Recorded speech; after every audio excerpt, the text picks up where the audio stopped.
வணக்கம் மாணவர்களே, உங்கள் எல்லோரையும் ரோஜா தோட்டம் சேனலுக்கு அன்போடு வரவேற்கிறேன். மாணவர்களே, இன்று நாம் மின்னி மின்னி பாடத்தில் தரப்பட்டுள்ள புத்தக பயிற்சி வினாக்களுக்கான விடைகளை படிக்கலாமா? முதலில் ஒரு பாடல் தரப்பட்டிருக்கு. அந்த பாடலை நாம படிச்சிடலாம். அதுக்கப்புறமா பின்புறம் தரப்பட்டுள்ள பயிற்சிகளை பார்க்கலாம். இந்த பாடல்ல மின்னி மின்னின்னு எதை சொல்றாங்கன்னா, வானத்துல இருக்கிற நட்சத்திரங்களை சொல்றாங்க. மின்மினி பூச்சிகள் போல பளிச்சு பளிச்சுன்னு மின்னுது இல்லையா, அதனால மின்னி மின்னின்னு சொல்றாங்க. நட்சத்திரங்களை தான் அப்படி சொல்றாங்க. சரி, வாங்க பாடலுக்கு போகலாம். மின்னும் மின்மினி போலவே மின்னி மின்னி வானத்தில் என்னை முற்று பார்த்திடும் சின்ன சின்ன மீன்களே, என்ன அங்கே செய்கின்றீர்? எப்படித்தான் நிற்கிறீர்? அன்னை கழுத்தில் அணிந்திடும் அழகு வைர மாலையில் மின்னும் மணிகள் போலவும் வெள்ளை முத்தை போலவும் பொன்னு பூவை போலவும் மின்னி சிரிக்கும் மீன்களே, எட்ட நின்று பார்க்கிறீர்? இரவில் மேலே வருகிறீர்? பட்ட பகலில் எங்குதான் பறந்து செல்வீர்? கூறுங்கள். இந்த பாடலை பேத்தூரன் என்ற கவிஞர் எழுதியிருக்காரு. பாடல் நல்லா இருந்தது இல்லையா? அதாவது நட்சத்திரங்களை பார்த்து இந்த சிறுமி பாடுறா.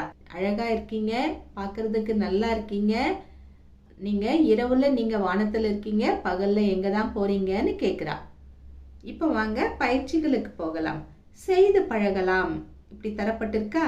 பாடலில் பிடித்த சொற்களை எழுதுக.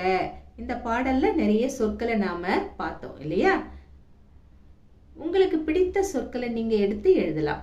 எடுத்துக்காட்டுக்கு சில சொற்களை நான் தரேன். இந்த சொற்கள் இல்லாம உங்களுக்கு பிடித்த சொற்கள் ஏதாவது இருந்தா நீங்க அதை எடுத்து நீங்க எழுதலாம். சரிங்களா? மின்மினி, எண்ணெய், அன்னை, மணிகள், வெள்ளை, மீன்களே, இரவில் பகலில் வருகிறீர்? கூறுங்கள். அடுத்தது கீழே பாருங்க. இந்த பயிற்சியை செய்யும் பொழுது அதிகமான சொற்களை ஒன்று போல் எழுதிய நண்பர். கிளாஸ்ல எல்லாரும் எழுதுவீங்க இல்லையா? உங்களை மாதிரியே அதிகமான சொற்களை எழுதிய நண்பர் யாருன்னு அவங்களுடைய பெயரை எழுதுங்க. அதுக்கப்புறம் ஒன்று போல் எழுதிய சொற்களின் எண்ணிக்கை. யாரெல்லாம் ஒரே மாதிரியான சொற்களை எழுதியிருக்கீங்களோ அந்த சொற்களுடைய எண்ணிக்கையை இந்த பாக்ஸ்ல எழுதுங்க. சரிங்களா? அடுத்து பாருங்க, கீழே ஒரு பயிற்சி கொடுத்துருக்காங்க. பாடலில் அடிக்கோடிட்டு எழுதுக. ஒரே ஓசையில் முடியும் சொற்கள். நிற்கிறீர்னு கொடுத்துருக்காங்க. நாம எழுதுற சொற்களும் நிற்கிறீர், அந்த ரீர் அந்த மாதிரி முடியணும், ஒரே ஓசையில முடியணும். அந்த சொற்களை பாடல்ல போய் நாம முதல்ல அடிக்கோடிடணும். அடிக்கோடிட்டுட்டு அதுக்கப்புறம் இங்க கொண்டு வந்து எழுதணும். முயற்சி செய்யலாமா மாணவர்களே? பாடலுக்கு வாங்க. செய்கின்றீர் இருக்கா, அதுவும் ரீர்னு தான் முடியுது. அதுக்கப்புறமா கீழே வந்தீங்கன்னா பார்க்கிறீர், வருகிறீர், இதையெல்லாம் அடிக்கோடிடலாம். இப்போ அதை அப்படியே கொண்டு வந்து இங்க எழுதிடணும். செய்கின்றீர், பார்க்கிறீர், வருகிறீர். இங்க புத்தகத்துல 2 டேஷ் தான் கொடுத்துருக்காங்க. நாம 3 சொற்கள் கொடுத்துருக்கோம். சரிங்களா? நீங்க விருப்பமான 2 சொற்களை மட்டும் எடுத்து எழுதிக்கோங்க. அடுத்து என்ன உதாரணம் கொடுத்துருக்காங்க? சின்னன்னு கொடுத்துருக்காங்க.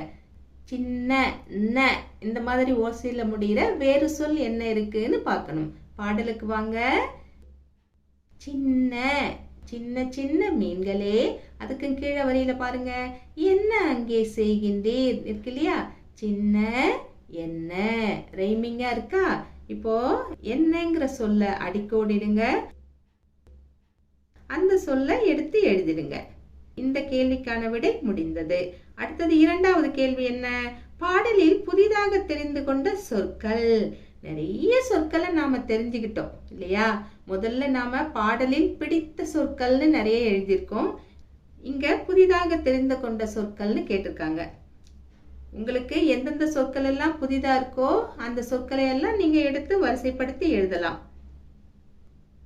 நான் சில சொற்களை எழுதுறேன், நிறையவே எழுதுறேன். எல்லாத்தையும் நீங்க எழுதணும்னு அவசியம் இல்லை. உங்களுக்கு விருப்பமான ஒரு சிலவற்றை மட்டும் எடுத்து எழுதிக்கோங்க. சரிங்களா? வானத்தில், கழுத்தில், மாலையில், மணிகள், எங்குதான் செல்வீர்? கூறுங்கள். இந்த சொற்கள்ல சிலது உங்களுக்கு ஏற்கனவேவும் தெரிஞ்சிருக்கும். புதிதா தெரிஞ்சதுன்னு சொல்ல முடியாது. உங்களுக்கு புதுசா இருக்கிற சொற்களை நீங்க எடுத்து எழுதிக்கலாம். இப்போ இங்க சொன்ன சொற்கள் எல்லாம் பாடல்ல எங்க இருக்குன்னு பார்த்து அடிக்கோடிட்டு காமிக்கணுமே. நான் இங்க அடிக்கோடிட்டு காமிச்சிருக்கேன். நீங்க பார்த்து அண்டர்லைன் பண்ணிக்கோங்க. சரிங்களா?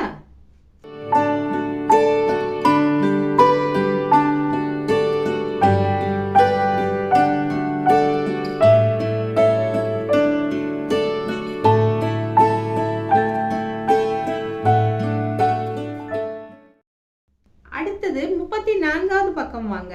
தொடர் எழுதுக. நல்ல நண்பன் என் நீ இப்படி கொடுத்துருக்காங்க. இதுல தொடரா அமைக்கும் போது எப்படி அமைச்சிருக்காங்க பாருங்க. அவங்களே கொடுத்துருக்காங்க பாருங்க. நீ என் நல்ல நண்பன். 2 பேர் நல்லா ஹக் பண்ணிக்கிட்டு இருக்காங்க பாருங்க. இதுல நீங்க என்ன கவனிக்கணும்னா, முதல் சொல் ஓர் எழுத்துல இருக்கு, இரண்டாவது சொல் ஈரெழுத்துல இருக்கு, மூன்றாவது சொல் 3 எழுத்துல இருக்கு, நான்காவது சொல் 4 எழுத்துல இருக்கு. இதே மாதிரி தான் நாம மற்றவைகளை செய்யணும். இதை நீங்க ஞாபகத்துல வச்சுக்கோங்க. கீழே பாருங்க என்ன இருக்கு. இதே மாதிரி தான் கொடுத்துருக்காங்க. ஐ கொடுத்துருக்காங்க, நீல கொடுத்துருக்காங்க, அதுக்கப்புறம் ஒரு பூ கொடுத்துருக்காங்க. நாம தான் அதை 3 எழுத்து சொல்லா மாத்தணும். அதுக்கப்புறம் பூத்தது கொடுத்துருக்காங்க, 4 எழுத்து சொல் கொடுத்துருக்காங்க. இப்ப நம்ம எப்படி எழுதலாம்? ஐ நீல பூ இருக்கு இல்லையா, அதை 3 எழுத்து சொல்லா எப்படி மாத்தலாம்? மலர். மலர்னால பூதான் இல்லையா? ஐ நீல மலர் பூத்தது. வந்துடுச்சா? அடுத்து மேல வாங்க. வருவோம் வாங்கி பலா வா இப்படி கொடுத்துருக்காங்க. முதல்ல ஓர் எழுத்து சொல் வா, அப்புறம் ஈரெழுத்து பலா, அப்புறம் 3 எழுத்து வாங்கி, அப்புறம் 4 எழுத்து வருவோம். சேர்த்து சொல்லி பார்க்கலாமா? வா பலா வாங்கி வருவோம். முடிஞ்சிச்சு. அடுத்தது பாருங்க. ஐ மட்டும் தான் கொடுத்துருக்காங்க. ஒரு குட்டி பொண்ணு பொம்மை செஞ்சுட்டு உட்காந்துருக்கா. யானை பொம்மைய செய்திருக்கா. இப்போ இதுக்கான சொற்றொடரை நாம தான் உருவாக்கணும். எப்படி உருவாக்கலாம்? முன்ன சொன்ன மாதிரியே தான். முதல் சொல் ஒரு எழுத்துல இருக்கணும், அப்புறம் 2 எழுத்து, 3 எழுத்து, 4 எழுத்துன்னு இருக்கணும். நாமளே யோசித்து நம்ம கற்பனைக்கு தகுந்த மாதிரி எழுத வேண்டியதுதான். முயற்சி செய்யலாமா? ஐ யானை பொம்மை செய்தேன். வந்துடுச்சா? சரி. அடுத்தது பாருங்க. தொடர்ந்து எழுதுக கொடுத்துருக்காங்க. ரொம்ப எளிதுதான். பார்க்கறதுக்கு தான் கொஞ்சம் கஷ்டம் மாதிரி தெரியும், ஆனா ரொம்ப எளிது. தேடி தேடி தேனி வந்தது, பறந்து பறந்து பறந்து வந்தது, வளைந்து வளைந்து வண்டு வந்தது, மின்னி மின்னி மின்மினி வந்தது. அடுத்த 3 வரிகளை நாம எழுதணும். எதையெல்லாம் பார்த்து எழுதணும்னா, ஓணான் நத்தை ஆடு இவைகளை எல்லாம் கொடுத்துருக்காங்க. இவைகளை வச்சு நாம எழுதணும். எந்த சொற்களை உபயோகப்படுத்தணும்னு அவங்க கொடுத்துருக்காங்க. முயற்சி செய்யலாமா?